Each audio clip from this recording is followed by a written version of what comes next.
Livro de Jó, capítulo 42. Nós vamos ler a partir do versículo 1. Essa água aqui é minha, meu filho?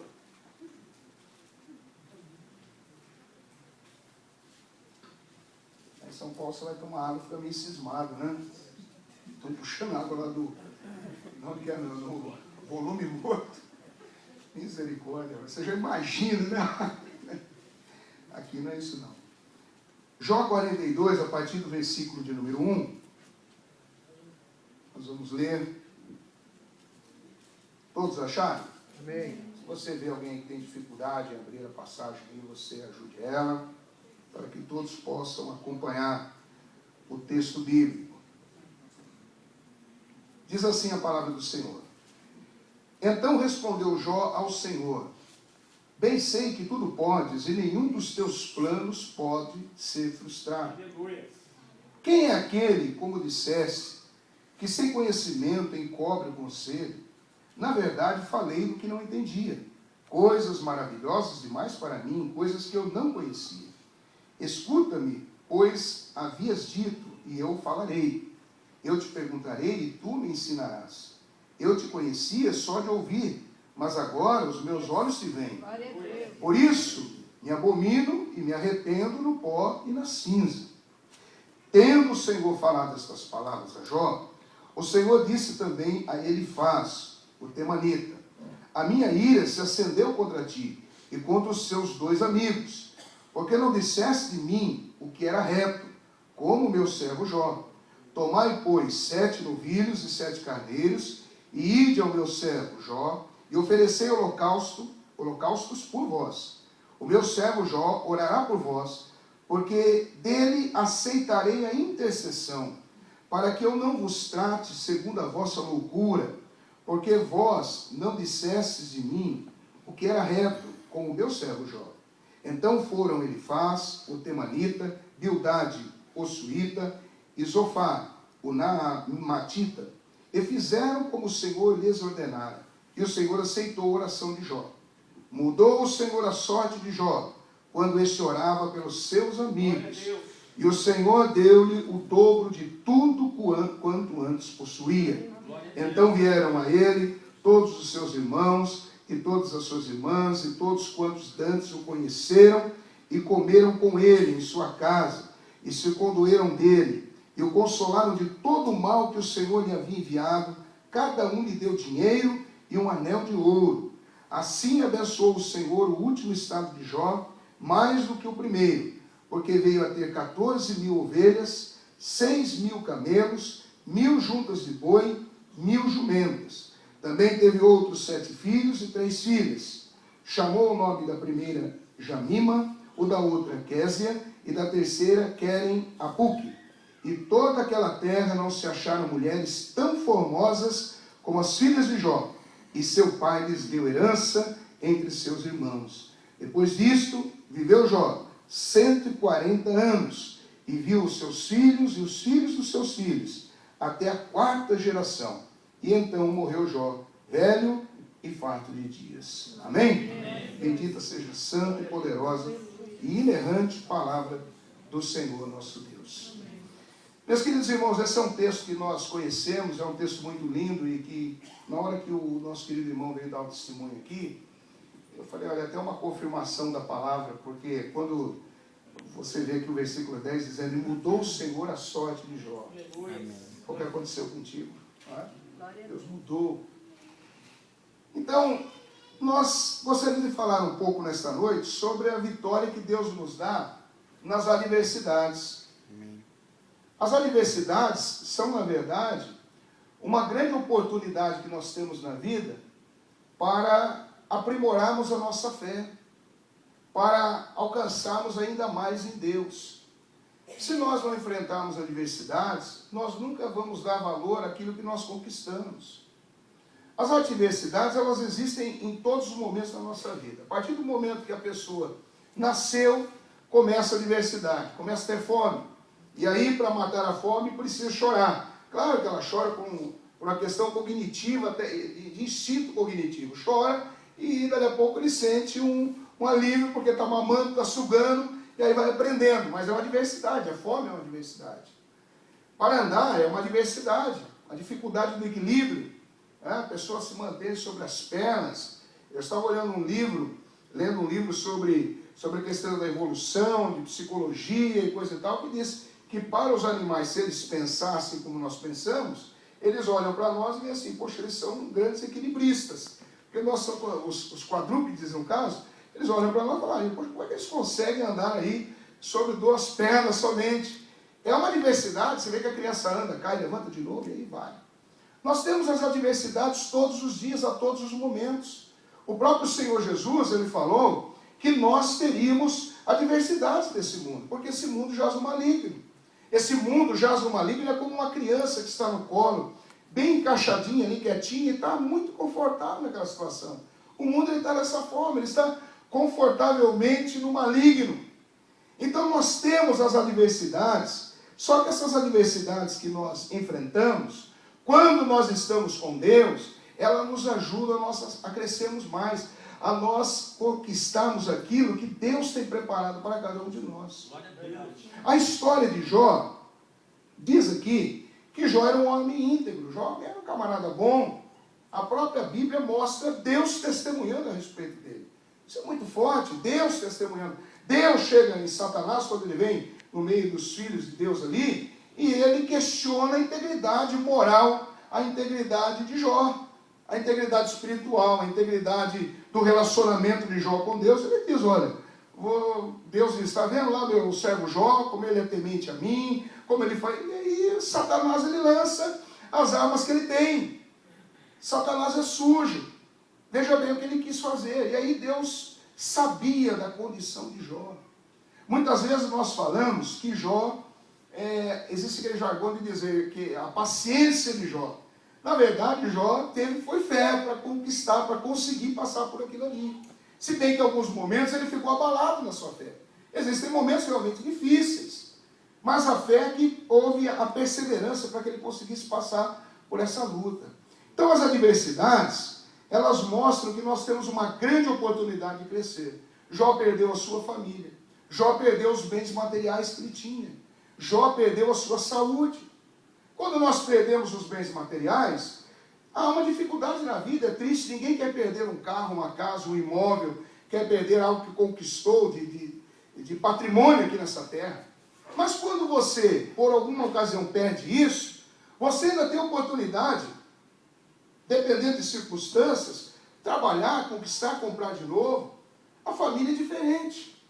Um filho que se perde, como que você... Não existe esse filho. Não é como uma peça que você substitui. A sua saúde, o patrimônio que nós temos pessoal, de maior valor é a própria saúde. Se eu não tenho saúde, eu não tenho ânimo para dirigir, não tenho ânimo para levantar da cama, não tenho ânimo para comprar, vender, fazer nada. A pessoa quando entra no processo depressivo, normalmente depressão, ela vem oriunda de 3 situações: perdas, injustiças e indecisões.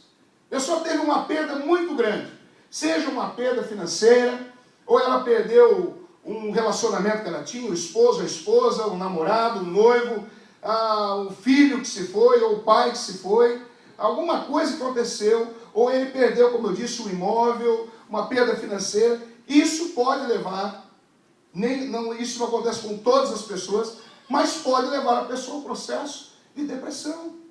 Injustiças, uma pessoa que é injustiçada.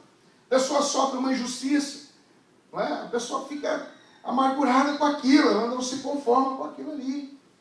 Existe um ditado que diz assim: nem tudo que é justo é legal, e nem tudo que é legal é justo. Existem algumas coisas que são legais, mas todos nós temos um senso de justiça.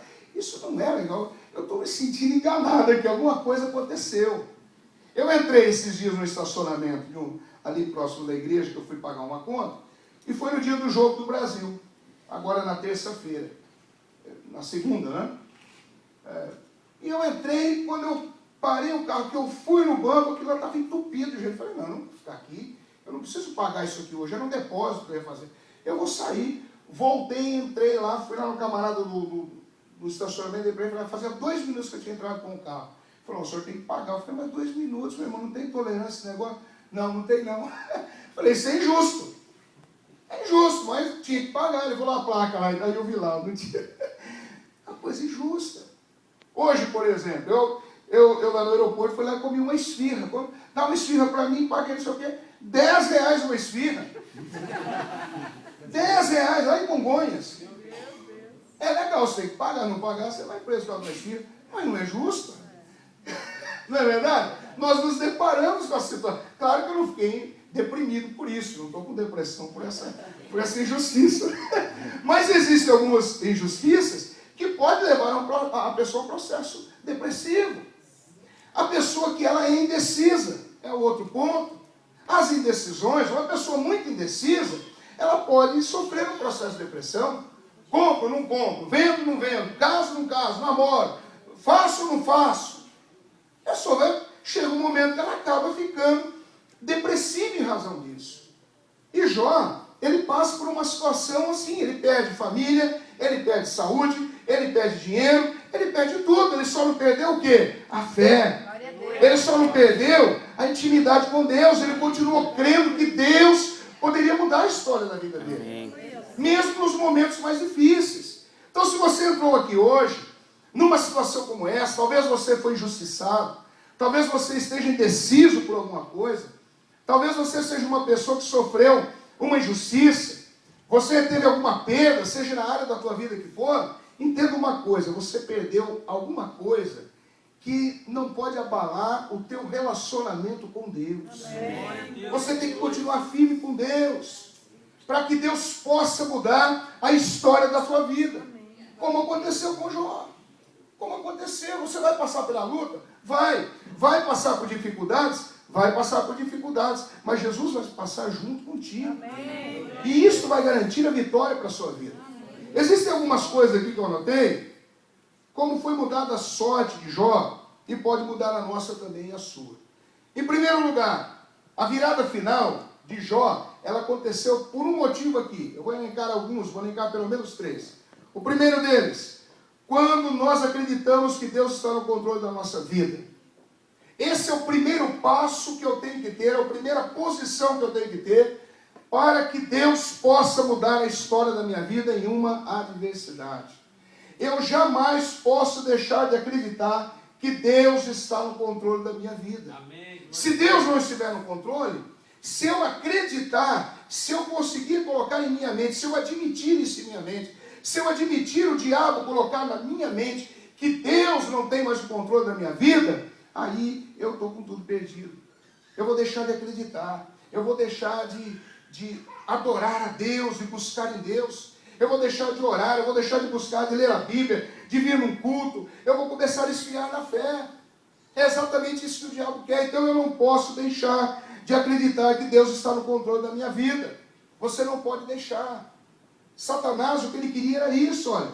Essa declaração de Jó, da convicção de um homem que sabia que o seu destino, o seu futuro estava entregue totalmente nas mãos de Deus. Ele falou, olha, eu perdi tudo aqui. A mulher dele chega nele e diz assim, rapaz, amaldiçoa esse Deus e morre. A Bíblia vem dizendo, depois se você ler todo o livro de Jó, você vai ver que os amigos dele se separaram dele, ele ficou pele e osso. Ele andava e os joelhos dele batiam uns nos outros, ele não conseguia se equilibrar. As pessoas até pensavam que ele estava embriagado. O hálito dele era uma coisa que vinha de longe, estava podre. As pessoas tinham repugnância por ele. Olha a situação que ficou Jó. Olha a situação que esse homem ficou. Mas ele continuou acreditando que Deus estava no controle daquela situação.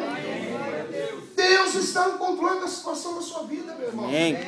O fato de você estar aqui hoje vivo é porque existem promessas de Deus para você e elas vão ser cumpridas no nome de Jesus. No nome de Jesus. O segredo de transformar a maldição em bênção são 3. É orar, é vigiar e calar. Calar não no sentido de você não falar mais nada na vida, mas de você não murmurar. A murmuração é algo terrível.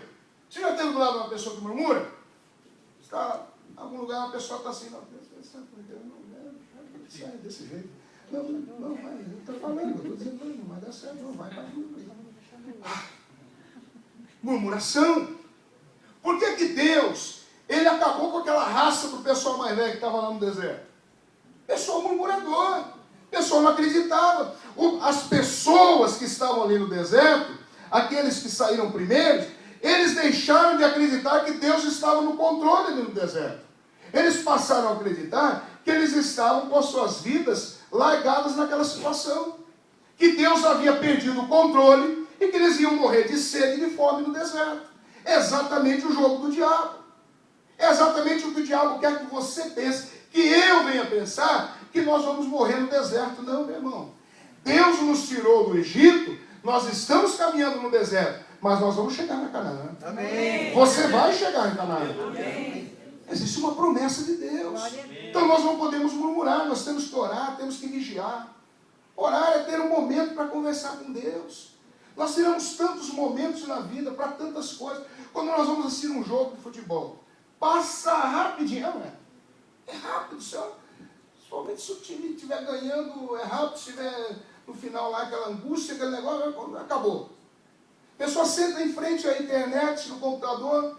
Comigo acontece isso.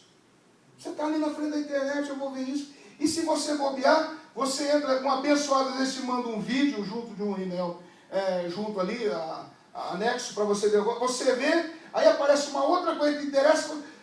Rapaz, quando você vê, você está viajando lá na China com os vídeos. E você olha no relógio, passou 1h30. Você diz, oh. E aí nós vamos orar, e nós 5 minutos, 10 minutos, e já ficamos angustiados. Já ficamos sem saber o que dizer para Deus.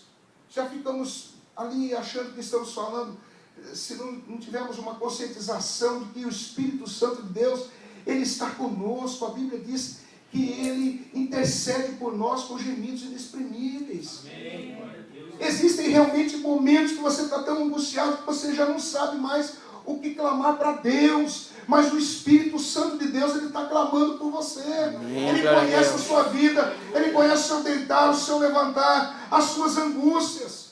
Ele conhece o nosso coração melhor do que nós mesmos. Então reserve um momento para oração. Eu vi um pastor falar esses dias lá na igreja algo tão interessante. Eu falei, olha que coisa. Ele falou, faça um altar na sua casa. Faça um altar, mesmo que seja uma casa humilde, pequena. Tente ali de alguma forma, num cantinho ali, você colocar ali um altar para Deus. Um lugar onde você tem um momento de paz, onde você coloca a sua Bíblia ali, um altar, um vaso, alguma coisa. Edifica ali um altar dentro da sua casa. Nós muitas vezes, aí ele continuou falando, muitas vezes nós compramos um carro e rapidinho arrumamos um lugar para colocar um carro, e se não tem cobertura, nós nos desdobramos para comprar madeira, telha, porque o carro não pode tomar chuva, e o carro tem que ter um lugar especial, mas às vezes nós não temos um altar na nossa casa. Isso eu falei, olha aí, que coisa interessante, é verdade. Então a oração vai fazer com que nós tenhamos força no momento da adversidade. Nós vamos ter uma palavra com Deus, vamos vigiar. Vigiar é também, nós temos a capacidade de observar as coisas, de sermos pessoas inteligentes. O cristão, ele está acima da média. Deus, quando nos salva, Ele nos dá a capacidade de nós termos uma visão acima da média. Nós deixamos de ser medíocres. Quem acha que crente é medíocre, ele é que é medíocre. O crente não é medíocre, o crente ele tem uma visão acima da média. Nós temos a capacidade, eu estava olhando uma matéria esses dias, todas as nações que optaram, que têm na sua história uma raiz evangélica, cristã, bíblica, são países desenvolvidos, tecnologicamente, politicamente, em todos os sentidos. Pode olhar isso na história. É impressionante isso. E o contrário também é fato. Saiu agora, um mês atrás, eu vi na igreja uma matéria, Folha de São Paulo. Eu estava olhando aquilo e falei, meu Deus, como que pode isso? A pobreza, ela não está aqui. A maior parte da pobreza está aqui. Na Índia. A Índia é um país que tem tecnologia de ponta. Já mandou foguete para desbravar Marte. Tem a tecnologia do urânio para fazer bomba atômica e coisa e tal. E existem pelo menos 1.300.000 milhões, 1.300.000 coletores de excremento na Índia. O que é isso? Sabe o que são isso? Eu vi lá na matéria, você pode pesquisar na internet, não é uma fonte secundária, é fonte primária isso. Pessoas que são nascidas como párias, castas da sociedade indiana, que não podem se sair daquela posição da sociedade, que são coletores de excrementos humanos. Não existe saneamento básico, elas vão nas casas, nas vilas, para fazer a limpeza dos banheiros, que são a céu aberto no fundo dos terrenos. Não é como limpar a casa nos Estados Unidos, que chega lá, joga um perfuminho aqui no banheiro, passa um paninho, coisa e tal, e alguma coisinha, pega $100 e vai embora, e depois ainda dá para limpar mais 3 casas no dia. Ganha lá não sei quanto, uma merreca por dia ou por mês, e coloca, está a foto lá, a mulher, ela herdou isso da sua sogra, ela tem uma cesta de bambu, e ela enche de excremento humano, é forte isso, e ela joga palha, e joga areia por cima, e depois põe na cabeça e vai levando, e aquilo escorre no corpo dela. Um país que tem tecnologia de ponta. Sabe quem são os maiores consumidores, ou a maior demanda dos coletores de excremento? A organização, a indústria ferroviária lá, os trens da Índia, são 170.000 vagões, onde as pessoas usam ali os banheiros dos vagões e os dejetos são jogados no próprio trilho, na estrada de ferro, e eles vão ali colher aquilo. A pobreza não está ali, não está no bolso necessariamente, mas está na cabeça das pessoas. É por isso que quando nós nos tornamos crentes, nós oramos e vigiamos, e o vigiar aqui é nós temos uma visão acima da média. É eu conseguir entender que eu posso estar vivendo um momento de dificuldade, um momento de adversidade, mas eu sei que o meu Deus está comigo, que Ele está no controle e que a qualquer momento um milagre vai acontecer na minha vida. Há uma diferença. Há uma diferença.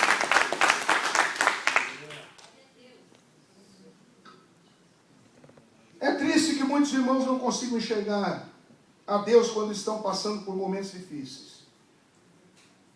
Muitas vezes nós queremos abandonar até a fé. A tendência da pessoa é pensar assim: Deus me abandonou, Deus se esqueceu de mim. Satanás, o que ele quer é fazer isso mesmo, que a pessoa pense isso, que eu pense isso, que eu venha chegar nessa conclusão. Nós precisamos acreditar que os planos de Deus para a nossa vida não podem ser frustrados. O plano de Deus, Deus tem um plano para a sua vida, não vai ser frustrado. Isaías 43:13, o Senhor Deus diz assim: antes que houvesse dia eu sou, e não há quem das minhas mãos possa fazer escapar. Operando eu, quem impedirá? Quem é que pode impedir o agir de Deus a seu favor, meu irmão? Quem é que pode impedir o agir de Deus a favor do seu filho, da sua filha, da sua família, da sua empresa, do seu ministério, da sua saúde, das suas finanças, de tudo aquilo que diz respeito à sua vida? Um demônio, uma macumba, uma praga, uma palavra de maldição, nada pode impedir o agir de Deus a seu favor. Nada pode. Nada pode. Aquilo que um dia Deus projetou para você a seu respeito, haverá de se cumprir. Amém. Em segundo lugar, por que a virada acontece, ou quando ela acontece? Quando temos uma experiência pessoal com Deus. Olha aqui, o versículo 2 está dizendo: bem sei que tudo podes, e nenhum dos teus planos pode ser frustrado. No versículo 3 diz assim: quem é aquele, como disseste, que nem conhecimento encobre o conselho? Na verdade, falei do que não entendia, coisas maravilhosas demais para mim, coisas que eu não conhecia. Ele não conhecia. Nós, uma boa parte de nós, muitas vezes, a começar de mim, nós ouvimos falar de Deus, ouvimos falar que tem um Deus soberano, criador, e isso é uma verdade que nós devemos admitir, mas o que vai nos fortalecer é nós termos uma experiência pessoal com Deus. E normalmente, a experiência pessoal com Deus vem através de lutas, de adversidades, que faz com que você se aproxime de Deus. Faz com que você veja o agir de Deus na sua vida. É quando você entende que nada vai resolver aquela situação a não ser um milagre de Deus. A interferência de Deus no curso natural da vida. Esse é o milagre. Milagre é a intervenção de Deus no curso natural da vida. Tudo diz que não vai dar certo. A cura não vai acontecer, você não vai prosperar, o filho não vai voltar, as drogas vão dominar lá a vida do seu filho, da sua filha, a filha foi embora, o marido é cachaceiro, a mulher alguma coisa está acontecendo, e todos olham e dizem, não tem jeito. Aí Deus entra e coloca as mãos no curso natural da vida, e o milagre acontece para a glória de Deus. O milagre acontece. Há muitas pessoas que conhecem a Deus apenas como um conceito, mas falta a experiência. Porque só saber que Deus é bom não é o suficiente. Deus é bom? É bom. Você pergunta a qualquer pessoa aí, Deus é bom? A pessoa, não, Deus é bom. É óbvio. Mas é a experiência com Deus que faz com que você venha crescer, que faz que eu venha crescer. É por isso que Jó, depois ele diz assim, olha, eu te conheci só de ouvir falar. Só de ouvir falar. Eu já passei por essas experiências, pastor. De conhecer a Deus, de ouvir falar, mas depois nós vamos tendo experiência. Glória a Deus que eu tive algumas experiências. Glória a Deus que eu estou tendo algumas experiências. E como eu digo, para nós conhecermos a Deus pessoalmente, são experiências difíceis. Não são as experiências boas. A experiência boa vem depois de uma experiência difícil. Porque senão nós não valorizamos. É natural, o ser humano, se tudo que você coloca a mão, se tudo que uma pessoa coloca a mão para fazer vai dando certo e vai acontecendo, e vai do jeito que quer, para que ela vai render glórias a Deus? Ela não vai, ela vai achar que a capacidade do braço dela, do intelecto dela, do dinheiro, da influência, do talento natural e por aí vai. Mas quando as dificuldades vêm e você clama a Deus, e Deus intervém na tua vida e acontece o milagre, aí você entende que existe um Deus nos céus, que existe um Deus que faz milagres, que existe um Deus que muda a história da nossa vida, que muda a história. Quando você começa a caminhada cristã, às vezes qualquer coisa que possa acontecer, possa às vezes nos levar a querer desistir. Mas depois de viver várias experiências com Deus, onde você vê o cuidado e a graça de Deus manifesta em sua vida, não é qualquer vento que vai arrancar você. Não é qualquer vento. Não é qualquer vento, não é qualquer dificuldade que vai tirar você da caminhada. Eu não sei se logo depois que eu estive aqui, a última vez foi no carnaval, não foi isso? Sim. Foi no evento do carnaval. E eu não sei se foi a época em que eu comentei a respeito do pastor Josué, de uma missão nossa lá também. Que as filhas dele, uma das filhas morreu no acidente. Ele foi viajar, já em janeiro, fevereiro, o carro rodou na pista, alguma coisa, ele bateu esse carro, e ele estava com a esposa e com 3 meninas. E uma das meninas, a de 5 anos, morreu na hora desse acidente, ali em Belo Horizonte. E ele, naquele momento do choque, inclusive é algo muito traumático, porque a menina morreu, na hora, as outras 2 ali, ele e a esposa não fizeram nada, o carro literalmente partiu no meio, e ele dizia, não foi nada, só a pequena morreu. Estava em estado de choque. Mas passou um dia, passou 2, e ele continuou indo na igreja, continuou pregando a palavra, e essa experiência fez ele crescer demais. É óbvio que é natural, ou que nem todos têm a mesma posição diante de um trauma como esse. Seria natural também ele se retrair durante 1 mês, ou talvez mais, e ficar... Mas ele não, ele foi para cima. Porque ele falou, não, minha filha está no céu. A minha pequena bebê que Jesus levou, porque Deus é soberano, e ele achou, aprove ele fazer isso, e talvez na eternidade vai entender o porquê disso. Mas ele levou, louvado seja Deus. Ele continuou na presença de Deus, uma experiência tremenda na vida dele. Só ele passou por isso, só ele, para ter essa experiência agora e poder passar para alguém. Isso daí não arrancou ele da posição que ele tinha de servo de Deus. E às vezes nós, porque o namoro se acaba, a pessoa diz, já não vou mais na igreja. A primeira coisa que a pessoa deixa de fazer é vir na igreja porque perdeu a namorada ou o namorado. Ou porque ela teve um prejuízo, aí ela não vai mais na igreja. Ou porque ela foi contrariada em alguma coisa, ou... Deus, não. Nós não podemos ser levados por qualquer vento, por qualquer coisa que aconteça, e nós saímos do caminho. Nós devemos dar primazia à experiência com Deus. Deus vai trabalhando em nós, Deus vai trabalhando na nossa vida, para que a gente possa crescer nesse momento de luta. Olha, o diabo tentou usar as perdas na vida de Jó para fazê-lo abandonar Deus. Ele falou, se ele perder os filhos, ele abandona Deus. Se ele perder a saúde, ele abandona Deus. Se a esposa abandonar ele, ele abandona Deus. Se ele perder dinheiro, ele abandona Deus. A parte vulnerável do homem. E aí ele trabalhou nessa área, como pode querer trabalhar na minha e na sua, para tentar nos arrancar da posição que nós estamos diante de Deus. Mas em nome de Jesus, nessa noite, eu quero profetizar sobre a tua vida, o Espírito Santo de Deus te fortalecendo, para que nenhum vento de adversidade venha te tirar da presença de Deus, e que Ele multiplique a tua fé e as tuas forças, no nome de Jesus. No nome de Jesus. Esse é o caminho para a virada. Esse é o caminho para a virada, para você sair vitorioso. E em terceiro e último lugar, quando a virada acontece? Quando mesmo em meio às nossas lutas, nos dispomos a orar pelos nossos amigos.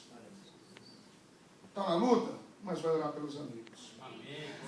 Aquela passagem bíblica que diz assim, que nós devemos chorar com os que choram e sorrir com os que sorriem, é algo muito interessante. Porque uma pessoa ela pode estar chorando com quem chora, mas por dentro ela pode estar rindo. Ela está chorando ali por fora, mas por dentro ela diz, mas ele quebrou a cara, não deu certo. A pessoa pode estar por dentro, ela está feliz porque a pessoa está chorando de tristeza por ela perdeu. E o inverso é verdadeiro. Sorrir com quem sorri. A pessoa pode estar sorrindo lá comemorando. Ei, você conseguiu, hein? E por dentro está miserável, ele conseguiu. Puxa vida. Você conseguiu, hein? É, porque é algo muito profundo. Agora, quando nós conseguimos orar pelos nossos amigos, no mundo espiritual as coisas começam a acontecer. Olha o que a Bíblia diz aqui, olha. Quando a Bíblia diz, tendo o Senhor falado estas palavras a Jó, o Senhor disse também, ele faz o temanita, a minha ira se acendeu contra ti e contra os seus dois amigos, porque não disseste de mim o que era reto como o meu servo Jó. E aí ele manda esses três camaradas irem prestar um holocausto, servirem Jó ali com o holocausto, para que Jó pudesse orar por eles. Deus dando direcionamento agora. Esse momento é um momento em que Deus vai mudar a história. A Bíblia diz que enquanto Jó orava pelos seus amigos, o texto não diz enquanto ele chorava pelas suas lutas. O texto está dizendo que a virada veio quando ele começou a orar pelos amigos. Ele não estava mais agora chorando, não é porque ele estava chorando, se lamuriando, que Deus falou, coitadinho, eu vou mudar a história da vida dele. Não. Deus mudou a história da vida dele. Meu irmão, cara feia não resolve problema. Cara feia não paga a conta. Não paga. Tem que ir para frente. Tem que usar a fé inteligente. Satanás ele trabalha mais no emocional. Se você fizer oração só no emocional, você corre o risco até de pedir coisas que provavelmente Deus não vai fazer. Não é porque ele não pode, é porque foge de uma lógica natural da vida. Agora, quando nós oramos usando a fé inteligente, a razão da fé inteligente também, Deus trabalha de forma magnífica em nossa vida. Baseado na palavra de Deus, baseado na palavra de Deus. Olha só. Então a Bíblia, ela está nos dizendo o quê? Ela está nos dizendo que nós precisamos ter a coragem de enfrentar um momento de dificuldade. Glória a Deus. A coragem de enfrentar um momento de dificuldade. Jó, ele estava agora orando pelos seus amigos. O texto não diz enquanto Jó sofria com as suas dores. O texto diz enquanto Jó orava pelos seus amigos. Isso é tremendo, porque muitas pessoas, quando enfrentam dificuldades, a primeira decisão delas é abandonar a liderança. Por exemplo, se ela tiver um cargo na igreja. Vou entregar meu cargo. Isso já aconteceu comigo lá. Vai entregar o cargo. A pessoa ficou triste com alguma coisa, está na luta. Vou entregar o cargo. Meu irmão, é um momento que você tem que se fortalecer. Porque é um momento que você, muitas vezes, até como um líder na igreja, você vai crescer para poder ajudar outros que depois venham na mesma luta. Que venham na mesma luta. O Antigo Testamento, ele não é um compêndio doutrinário para a igreja, mas ele nos dá lição de vida. essa lição de vida de Jó aqui é para nós aprendermos, para que haja mudança para melhorar a nossa vida. Enquanto ele orava, Deus então mudou a sorte de Jó. Olha o que aconteceu na vida dele. Ele começou a ganhar presentes, versículo 11.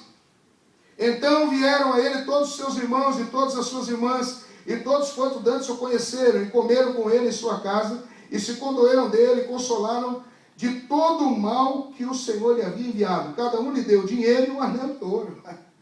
O pessoal não queria nem chegar perto dele. O bafo dele era de jiboia. Terrível. Camarada todo lascado, como diz o baiano, todo machucado, sem esperança de vida nenhuma, sem dinheiro, sem relacionamentos. Ninguém queria chegar perto. Deus muda a história dele. E agora aqueles que condenavam ele, que falavam mal dele, que tinham nojo dele, vêm todos perto dele e trazem dinheiro para ele.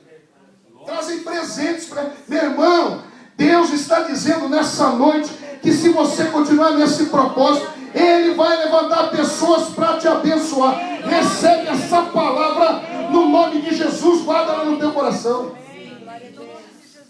Olha que bênção de Deus. Tem coisas que você precisa e você não pode comprar com os seus recursos.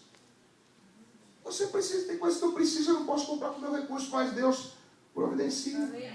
Deus levanta alguém que faz. É assim que funciona. Deus, o nosso Deus é o Deus dono do ouro e da prata. Ele comanda o coração das pessoas. E Deus, Ele pode trabalhar no coração de qualquer um. Não precisa ser só crente, não. Ah, só vai usar. Não, Ele pode usar até a vida de um ímpio para te abençoar. Quando houve, se bem que isso aqui é uma matéria para amanhã, mas olha que coisa interessante. Jerusalém foi destruída. Nabucodonosor destruiu toda Jerusalém, a cidade. Lá em Isaías, você vê lá no capítulo 42, uma profecia sobre Ciro, 200 anos antes dele nascer, para que ele fosse o elemento, a pessoa que iria permitir que Neemias fosse lá para reconstruir o templo, para reconstruir os muros da cidade, melhor dizendo. Deus usou uma jumenta. Balaão não viu o anjo. Por quê? O anjo foi lá para não deixar eles passarem. Aí você diz assim, por que é que Deus então permitiu Balaão ir, se depois no meio do caminho ele coloca um anjo com uma espada desembanhada para matar ele se ele passasse por lá? Deus é ilógico, mas essa resposta você vai encontrar lá no livro de Pedro. Na carta de Pedro diz que Balaão amou o prêmio da injustiça. Ele estava indo lá porque ele estava interessado, não queria ganhar. E Deus conhece o coração. Deus meteu o anjo lá. Só que ele estava tão doido pelo prêmio que ele não conseguiu ver o anjo. Quem viu o anjo? A jumenta. E aí, a jumenta viu, o burro não viu. E o negócio era tão louco que a jumenta falou com ele. E ele conversou com a jumenta numa boa. Ele apertou a jumenta apertou ele, encostou na penha, apertou o pé dele, ele ficou doido, bateu na jumenta 3 vezes. Ela olhou para ele e falou, ei! 3 vezes você me bateu, rapaz? Eu bati mesmo. Aí começa a conversar uma boca. E por que você bateu? Não, porque você não está vendo aí, ó, tem um anjo aí, ó, tá com a espada aí para não matar nós dois, não sei o quê.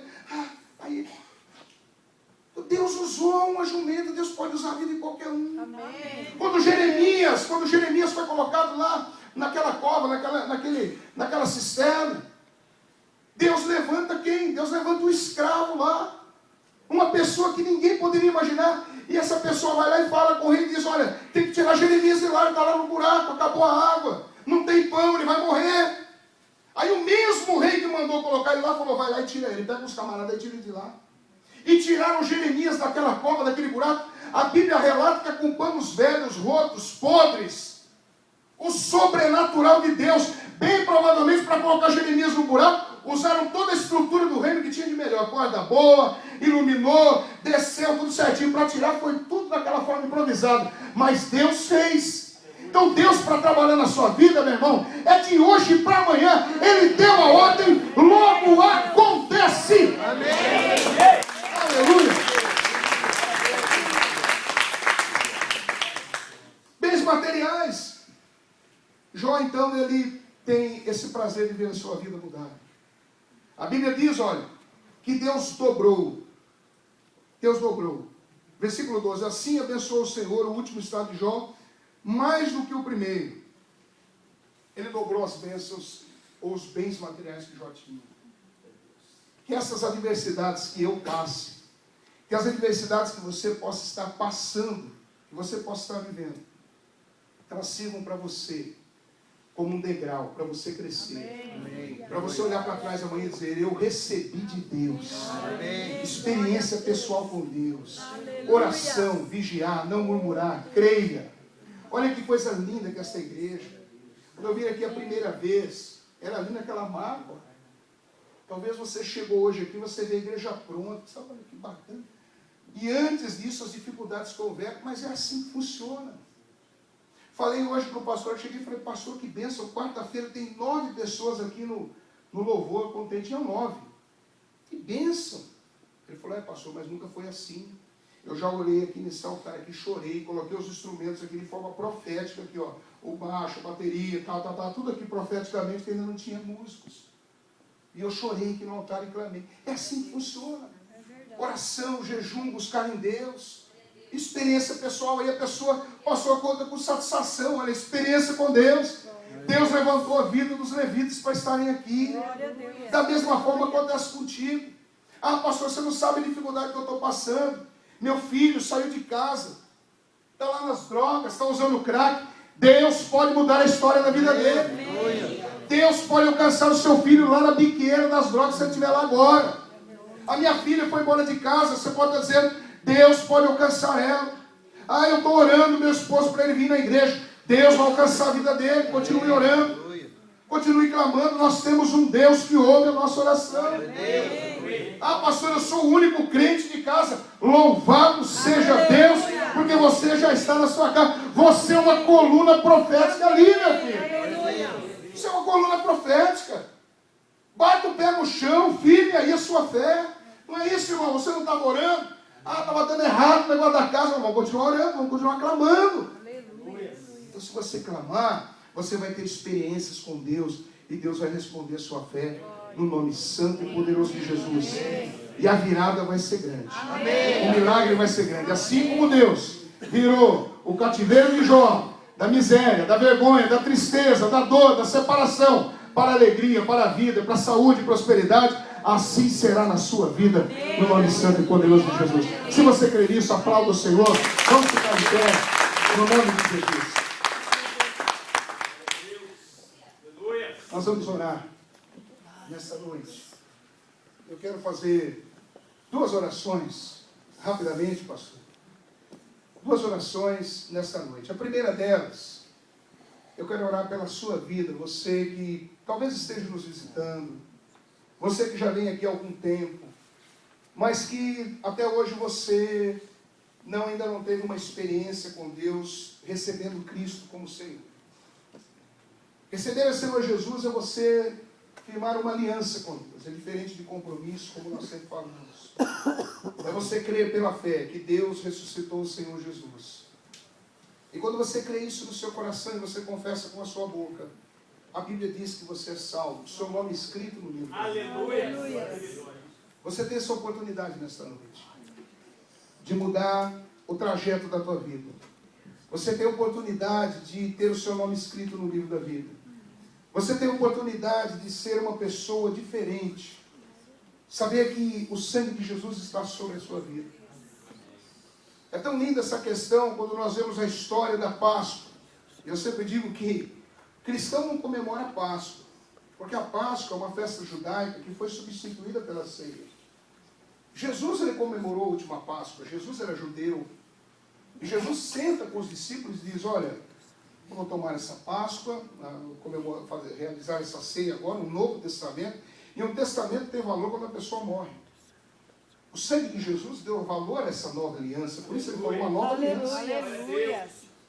Quando o povo hebreu estava para sair do Egito, o Senhor Deus deu uma orientação a Moisés para que, na última praga, todos os hebreus, as famílias dos hebreus, pegassem um cordeiro, e esse cordeiro fosse sacrificado, o sangue desse cordeiro fosse passado no umbral da porta.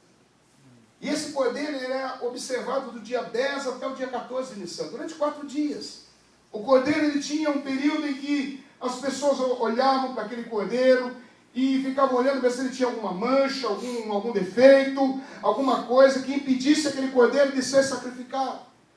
E aí, ele sendo aprovado, então no dia 14 de Nissan, ele foi então sacrificado. E o sangue foi passado no umbral da porta. E aí o anjo da morte, ou o anjo que veio para matar os primogênitos, quando ele chegava na casa de um hebreu, porque se não tivesse o sangue, até o filho do hebreu morria, o primogênito. Ele pulava, Páscoa, passava. Quando Jesus ele entrou em Jerusalém, Jesus ele entra na sua última semana, no dia 10 de Nissan. E durante 4 dias, Jesus é observado por toda a sociedade judaica. Pelos religiosos, pelos políticos, pelos fariseus, saduceus, por todos aqueles que estavam ali observando Jesus. E no dia 14 de Nissan, Deus usa a vida de Pilatos, quando Pilatos olha para Jesus e diz: eu não vejo pecado nenhum nesse homem. Eu não vejo pecado nenhum nesse cordeiro. Pode levá-lo para o sacrifício.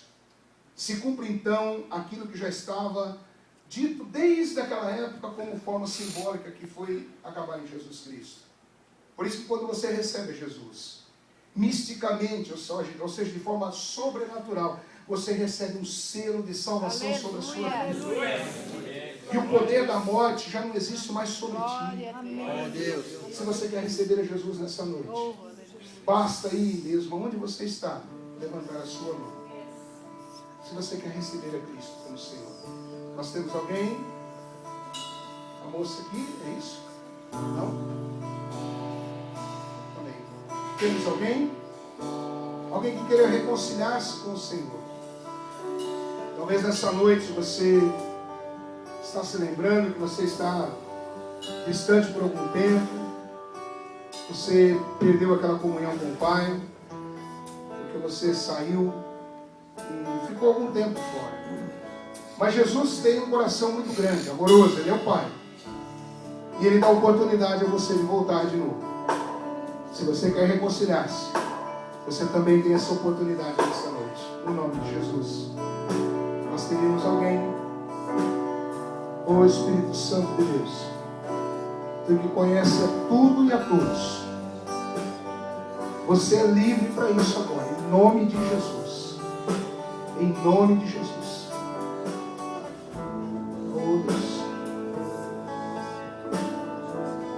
Se não há ninguém se manifestando nessa noite, louvado seja Deus.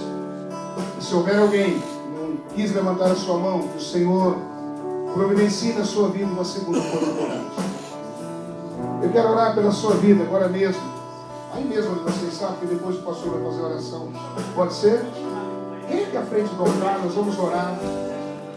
Você que está na campanha das 7 quintas-feiras, você que está começando hoje, pode ser, pastor? Alguém que esteja começando hoje a campanha. Você que está no 2º elo, 3º elo, 4º, 5º, 6º, 7º elo. Você pode fazer uma campanha pelo seu filho, pelo seu pai, pela sua mãe, pelo seu neto, pelo seu patrão, seu empregado, a sua empresa. Você pode fazer uma campanha em gratidão a Deus. Normalmente se faz uma campanha para pedir alguma coisa para Deus, mas você pode fazer uma campanha de gratidão, 7 quintas-feiras, para agradecer a Deus por tudo que Ele tem feito em sua vida. Nós vamos orar agora. Nós vamos clamar a Deus e você vai abrir a sua boca. E nós vamos aqui agora fazer um clamor ao Senhor em nome de Jesus. Senhor nosso Deus e nosso Pai, em o nome do Senhor Jesus Cristo, ó Deus, nós estamos na sua presença. Esta é a tua igreja, ó Deus, a igreja que crê também na tua real presença entre nós.